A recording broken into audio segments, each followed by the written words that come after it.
Gente linda, muy buenos días, disfrutando de unos días espectaculares, hermosos, maravillosos. Aquellos que estamos disfrutando de tantos aspectos físicos aquí, eh, quizás no están disfrutando tanto de algunas circunstancias de familia, de trabajo o de salud. Por eso en esta mañana, agradecidos a Dios por la oportunidad de poder compartir contigo este mensaje, queremos orar por ti, rogar a nuestro Dios que aunque nosotros no sepamos tu nombre, aunque nosotros no conozcamos dónde vives, aunque no sepamos qué rostro tienes, queremos clamar a nuestro Dios por ti, porque nuestro Dios sí te conoce, sí te registra, sí sabes quién eres.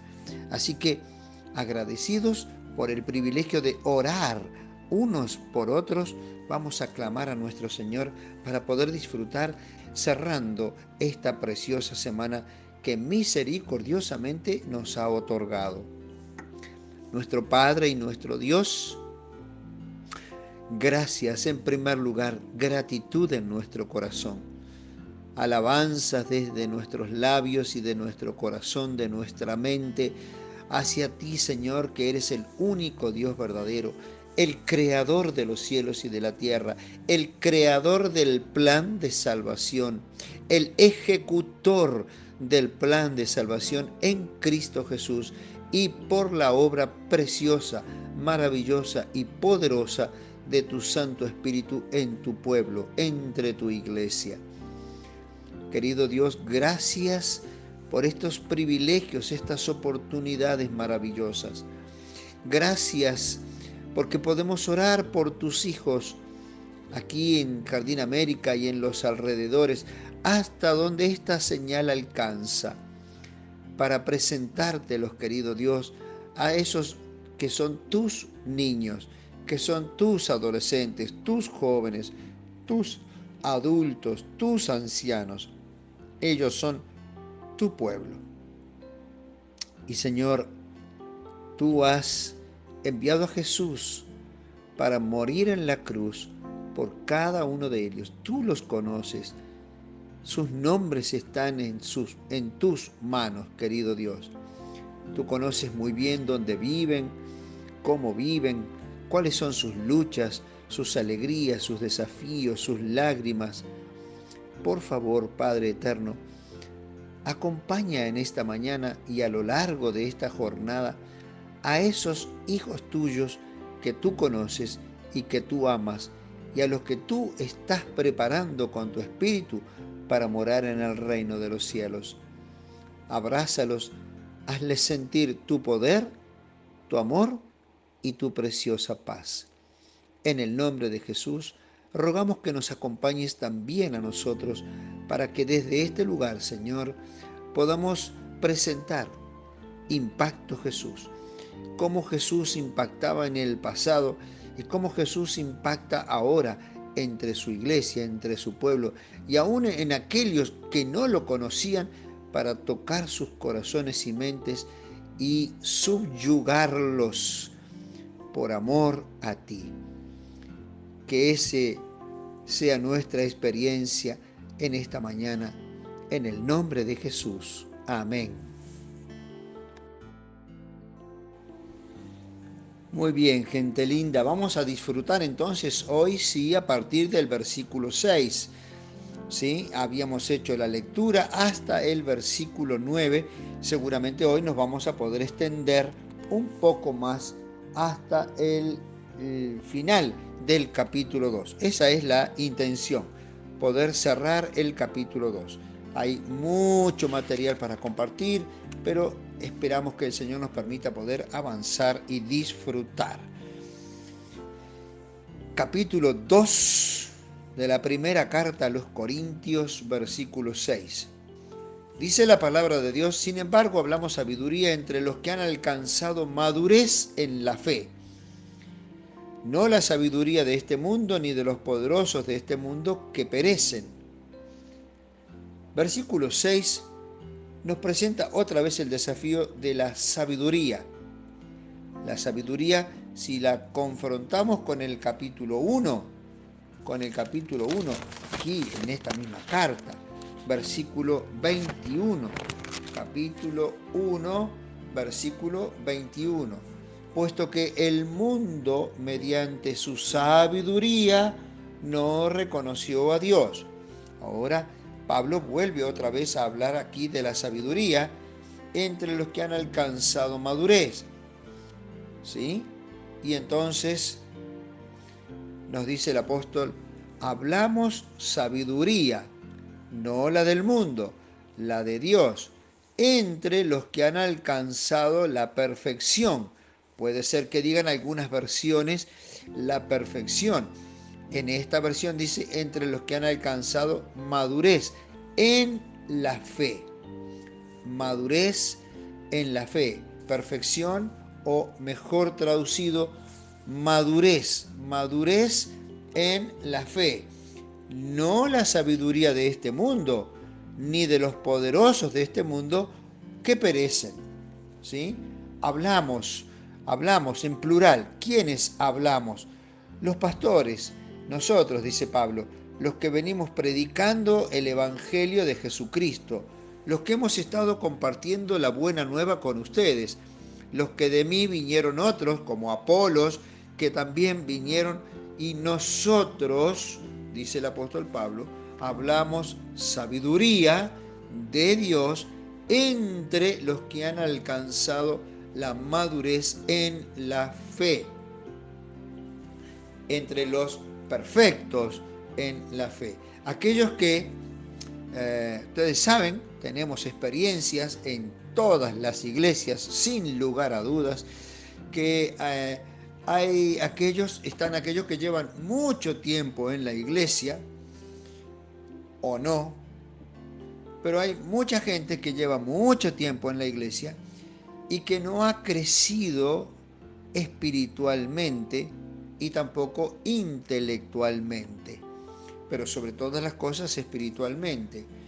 Y siguen, como dice Pablo, con los rudimentos del Evangelio. Siguen, como vamos a ver ahora, a aquellos que siguen tomando leche. No pueden comer comida sólida, no están preparados para comida sólida. No han crecido, aquellos que no han crecido, o aquellos que sí están, los que han crecido, los que han madurado, los que han avanzado investigando, estudiando, disfrutando, gozando de un aprendizaje mayor, un aprendizaje más extenso, un aprendizaje más profundo de la palabra de Dios, de los aspectos prácticos del Evangelio, del amor puesto en acción, también de los aspectos proféticos, quizás también en el pueblo de Dios, en la palabra de Dios, los que han investigado y se afirmaron en oposición a los bebés espirituales. Hay bebés espirituales que llevan mucho tiempo en la iglesia y hay bebés espirituales que llevan muy poquito tiempo en la iglesia.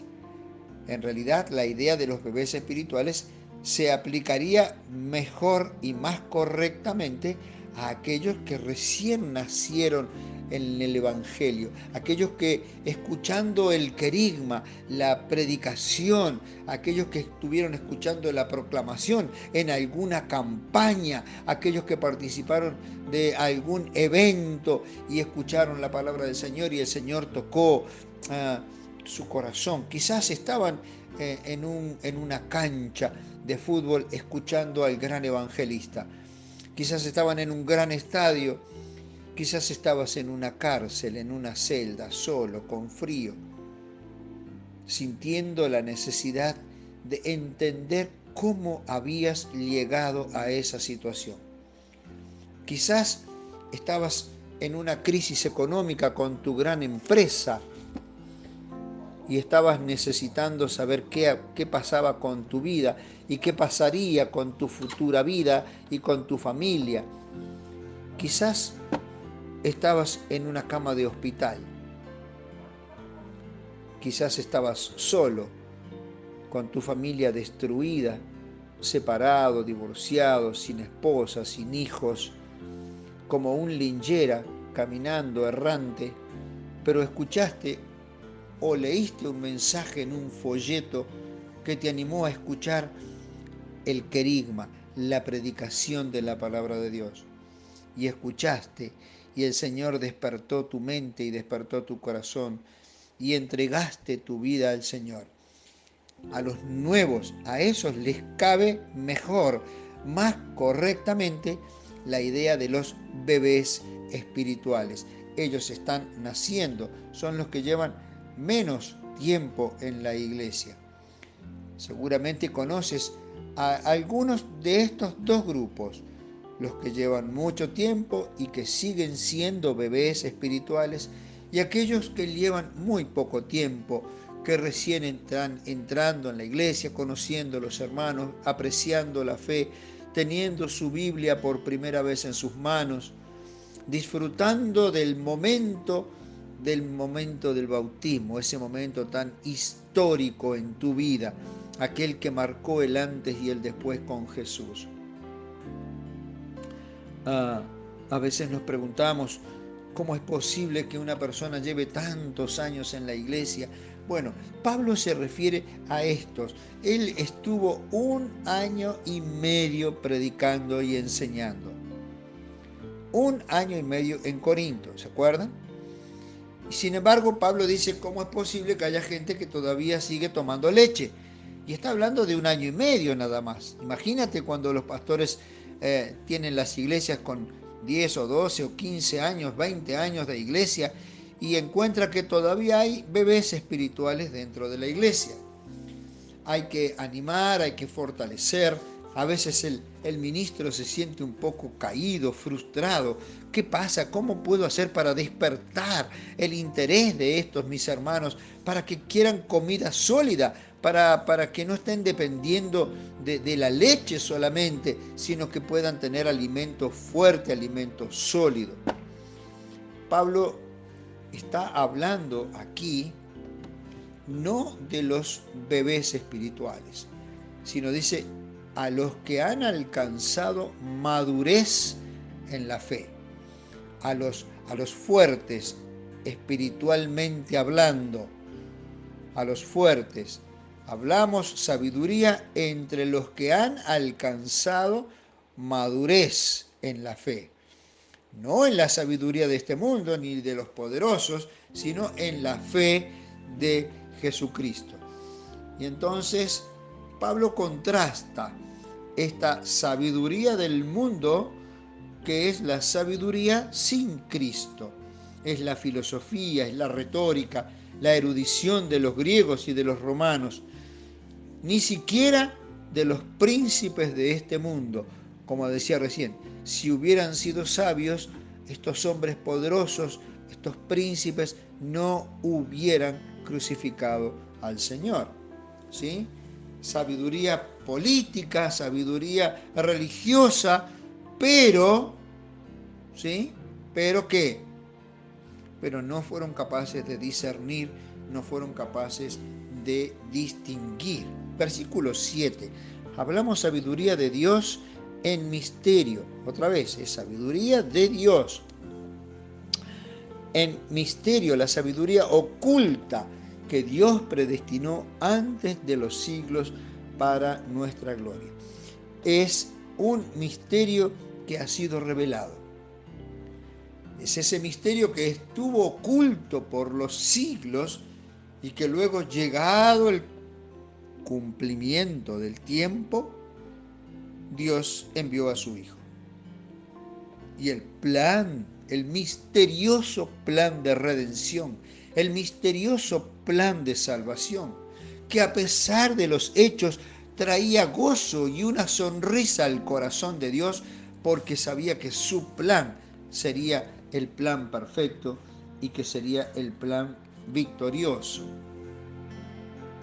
Ese que ha estado oculto desde los siglos y que Dios predestinó para nuestra gloria. Nuestra gloria es ese misterio revelado en Jesucristo.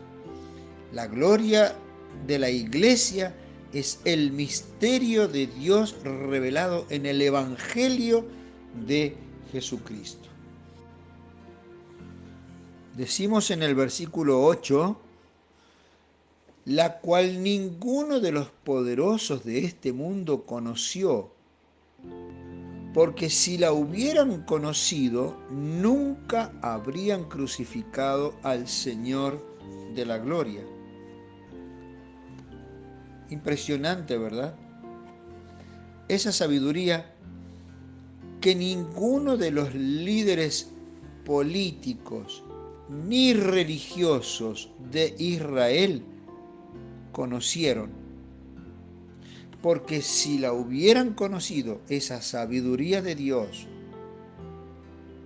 los líderes de Israel, políticos, religiosos, aquellos hombres que en el cuerpo del Sanedrín dirigían la nación, si la hubieran conocido, dice Pablo, nunca habrían crucificado al Señor de la gloria. Qué tremendo, ¿no? Líderes espirituales ciegos. Jesús les dijo, guías ciegos que conducen a ciegos. ¿A dónde vamos a parar? ¿Cómo vamos a terminar? Guías ciegos que conducen a ciegos. Tremenda esta declaración de Pablo, donde está mencionando aquellos eventos, diciendo, la cual ninguno de los poderosos de este mundo conoció, porque si la hubieran conocido, nunca habrían crucificado al Señor de la gloria. Y entonces vamos al versículo 9, un versículo muy famoso, muy conocido, muy popular, que dice, antes bien como está escrito. Y entonces Pablo ahora toma una escritura del Antiguo Testamento, que es la escritura que tenía Pablo. Recuerden que el Nuevo Testamento Pablo no lo tenía, no existía el Nuevo Testamento. Y entonces presenta esta cita tomada de Isaías. Isaías capítulo 64, versículo 4. Dice, cosas que ojo no vio. Como está escrito, dice el apóstol Pablo. Cosas que ojo no vio, ni oído oyó, ni han subido al corazón del hombre, son las que Dios ha preparado para los que le aman. Y esta idea tiene que ver, que muchas veces se lo aplica con entusiasmo y con alegría a aquellas cosas eternas, celestiales, que Dios tiene preparadas para sus hijos. Está bien, es una aplicación saludable, pero no es la correcta aplicación en el contexto que estamos hablando, ¿sí?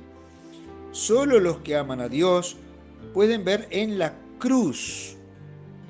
Esto está referido al Evangelio, a ese increíble Evangelio, a esa increíble buena noticia, al impacto de Jesús y del Evangelio del reino de Dios en la raza humana. Pablo está hablando acá que cosas que ojo no vio ni oído yo, ni han subido al corazón del hombre, son las que Dios ha preparado para los que le aman. ¿Las ha preparado dónde? En el Evangelio. Estas cosas que el ojo no vio, ni el oído oyó, ni han subido al corazón del hombre, comienzan a verse y a oírse y a subir en el corazón del hombre cuando a través de la predicación del Evangelio nosotros aceptamos la preciosa verdad del plan de salvación y aceptamos a Jesús como nuestro único Señor y Salvador. Siempre nos preguntamos, todos aquellos que hemos estado afuera del Evangelio, que hemos nacido fuera del Evangelio, que hemos estado como filisteos en el mundo sin haber conocido al Señor. Y entonces, cuando nosotros conocimos la preciosa fe de Jesús, cuando conocimos la buena noticia del Evangelio de Dios para los pecadores y aceptamos eso en nuestro corazón, comenzamos a tener esta experiencia, a cosas que ojo no vio, ni oído yo, ni habían subido en el corazón nuestro, son las que Dios tenía preparadas para nosotros. ¿A través de qué? A través de la predicación, a través del Evangelio, a través de su palabra, la buena nueva del reino de los cielos. Impresionante. Todo lo que el Evangelio proporciona a los hijos de Dios en este mundo. El perdón de los pecados, la justificación, la santificación, el gozo, la paz, la liberación. Esas son las cosas que suben en el corazón del hombre, que antes no estaban, que no las conocía, que no las soñaba, que no las imaginaba, que no las entendía. Y entonces viene una aplicación futura. Las bellezas del reino de la gloria. El reino de la gloria. Su gracia y su espíritu nos presentan esta vislumbre del reino de la gloria en el Evangelio que se nos presenta en el libro de Apocalipsis, en los capítulos finales, donde el Señor revela a su pueblo, a su iglesia, como motivación, como regalo. Anímate, tengo esto preparado para ti. Y entonces se presenta la nueva Jerusalén, y se presenta la nueva ciudad, y se presentan las calles de la ciudad, y el río de la ciudad, y el árbol de la vida de la ciudad, y las puertas de la ciudad. Y allí Dios dice, quiero que pienses en esto. Esto es lo que yo tengo preparado también para ti. ¡Wow! Amén. Impresionante el regalo de Dios. Tremendo mensaje para estimular a sus santos a permanecer fieles, porque el que permanece fiel hasta el fin, ese es el que será salvo. Y todos nosotros, ustedes, nuestros queridos oyentes, la iglesia de la radio y nosotros necesitamos esa salvación. Queremos esa salvación, anhelamos esa salvación porque hemos gustado de Jesucristo y de su palabra. Vamos al versículo 10. Pero Dios nos las reveló a nosotros por el Espíritu, porque el Espíritu todo lo escudriña, aún lo profundo de Dios. ¿Quién nos reveló a nosotros estas verdades? El Espíritu. Dice el apóstol Pablo, pues a nosotros nos las reveló el Espíritu de Cristo, el Espíritu de Dios, el Espíritu Santo. No hay ningún mérito en nosotros. El haber comprendido, el haber entendido, el haber discernido, el haber aceptado, no es mérito nuestro. Es todo obra de Dios en nuestra mente y en nuestro corazón.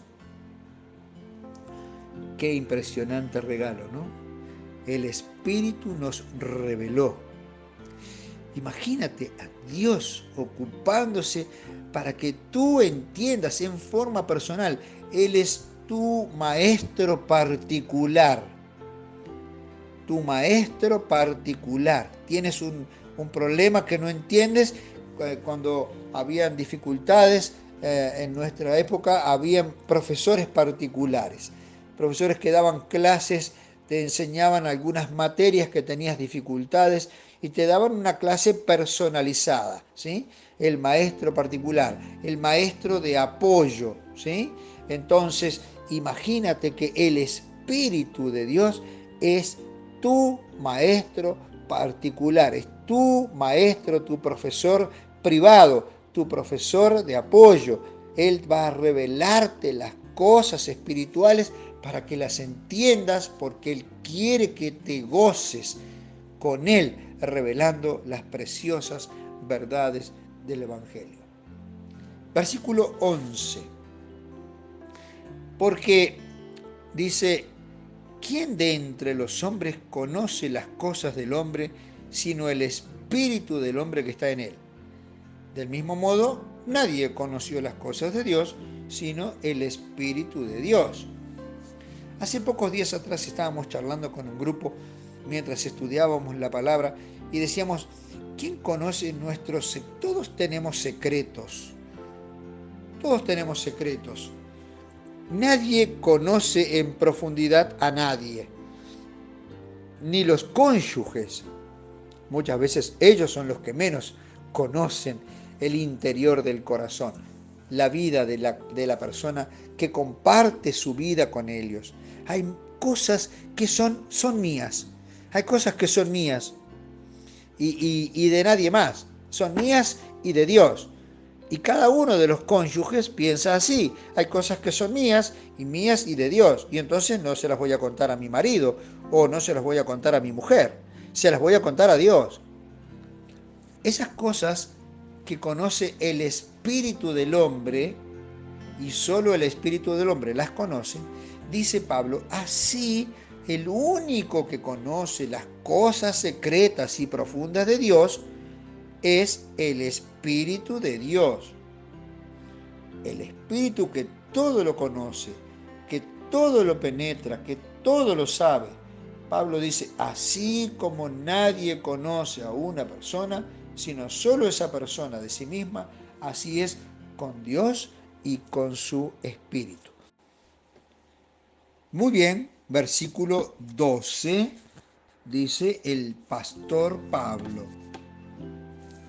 Y nosotros no hemos recibido el espíritu del mundo, sino el espíritu que proviene de Dios, para que sepamos lo que Dios nos ha concedido.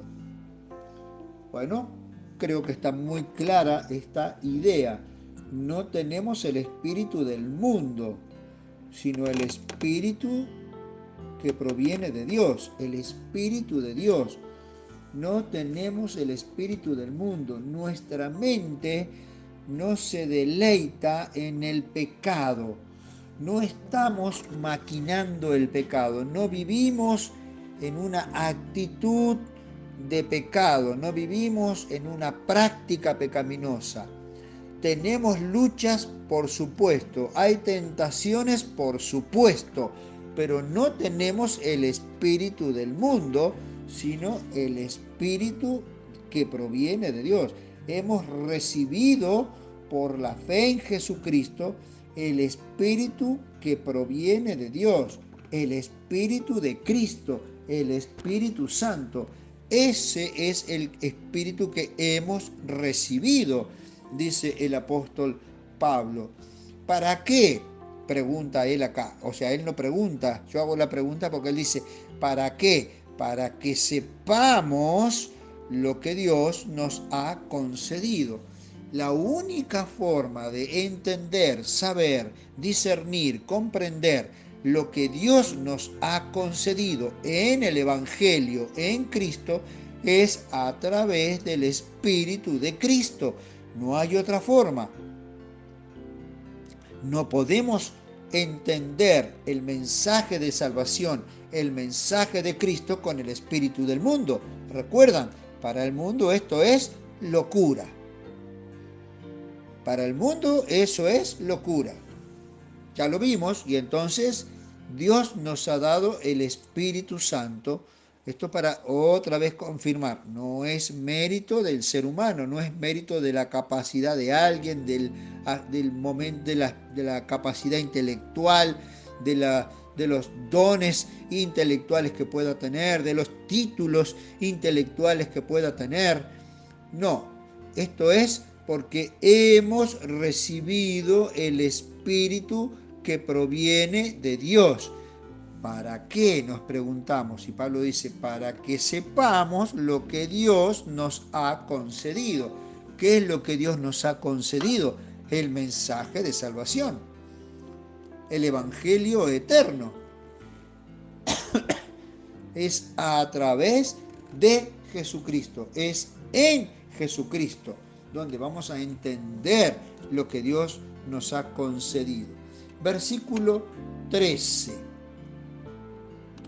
De estas cosas hablamos, no con palabras enseñadas por la sabiduría humana, sino con las que enseña el Espíritu. Otra vez, el contraste constante que Pablo sigue haciendo hacia la iglesia de Corinto. Una iglesia rodeada de una cultura tremenda, de la filosofía de los griegos, y entonces Pablo constantemente, continuamente está hablando de la sabiduría de los hombres y la sabiduría de Dios. La sabiduría de los hombres, la sabiduría de Dios. Ese contraste, la sabiduría de los hombres no ayuda a entender el plan de salvación. Lo oscurece, lo enrarece, lo oculta. En cambio, la sabiduría que proviene de Dios es la que nos permite saber, como acabamos de entender, leer, para que sepamos, para que entendamos, para que comprendamos. ¿Qué cosa? El plan de salvación. De estas cosas hablamos, no con palabras enseñadas por la sabiduría humana, sino con las que enseña el Espíritu, acomodando lo espiritual a lo espiritual. Impresionante.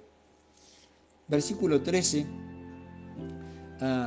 Lo espiritual, dice Pablo, acomodando estas cosas, las expresamos con palabras espirituales, no con palabras de sabiduría humana. Henry Matthew, este teólogo que compartimos muchas veces, dice de este versículo así: declarando con palabras espirituales, o sea, inspiradas por el Espíritu, las realidades espirituales, o sea, las reveladas por el Espíritu Santo. Interesante, porque ese proceso no deja de existir y no deja de estar presente. Declarando con palabras espirituales inspiradas por el Espíritu de Dios, declarando las realidades espirituales, o sea, las reveladas por el Espíritu de Dios. Y entonces vamos a los versículos 14 al 16. 14 al 16. Este bloque de estos 3 versículos son la cereza del postre, y al que le gusta la frutilla más que la cereza, entonces es la frutilla del postre. ¿Sí? La frutilla del postre. Este bloque del 14 al 16 es la frutilla del postre. Y encontramos acá estas declaraciones impresionantes. Pablo dice, el hombre natural, vean que aparece ahí el pero primero, ¿verdad? Porque él está hablando y viene diciendo que las cosas que enseña el Espíritu acomodan lo espiritual a lo espiritual. Pero, dice Pablo, el hombre natural, aquel que no nació de nuevo, no percibe las cosas que son del Espíritu de Dios. ¿Por qué? Porque para él son locura y no las puede entender, porque se han de discernir se han de entender, se han de ver, se han de comprender espiritualmente. Tremendo, este versículo es impresionante. Va de vuelta. El hombre natural no percibe las cosas que son del Espíritu de Dios. Para poder entender las cosas espirituales hay que ser espiritual, ¿verdad? Y entonces, lo que el apóstol Pablo nos está queriendo decir es que el hombre natural, ¿sí?, el que no ha nacido de nuevo, el que no ha sido regenerado por el Espíritu de Dios, no las puede percibir. No percibe las cosas que son del Espíritu de Dios. Por eso muchas veces sucede que en una situación familiar, uno de los miembros de la familia o quizás uno de los cónyuges acepta el mensaje de salvación y el otro no. Y si antes había problemas, parece que ahora se agravan más los problemas. Y entonces muchas veces el creyente piensa, pero Señor, antes tenía menos problemas que ahora. Claro, pero antes estaban los dos en el mundo. Ahora uno está en Cristo y el otro está en el mundo. Y entonces nos dice el Señor, ¿qué convivencia puede haber entre Cristo y Satanás? ¿Qué convivencia puede haber entre la luz y las tinieblas? De hecho, imposible. Ninguna, dice el Señor. No puede haber. Voy a citar a Leal, este teólogo católico que muchas veces también usamos y compartimos. Dice Leal, el teólogo católico, este hombre, al margen de toda acción sobrenatural divina, que no tiene el Espíritu de Dios, no percibe las cosas que son de Dios, dice, ni comprende ni acepta los planes de Dios, la sabiduría y el misterio de la cruz. La razón, dice Leal, es porque la entrega al misterio de la cruz es obra del Espíritu Santo, del cual carece. Esta persona, este hombre natural, carece de la presencia del Espíritu de Dios en su vida. Y por lo tanto no puede ver, no puede entender, no puede discernir las cosas que son del Espíritu de Dios. Y para él, entonces, son locura. Y no las entiende y no las va a aceptar. Debemos recordar, la revelación es de Dios, la inspiración es de Dios y la interpretación es de Dios. Y entonces, un ejemplo por contraste, por oposición.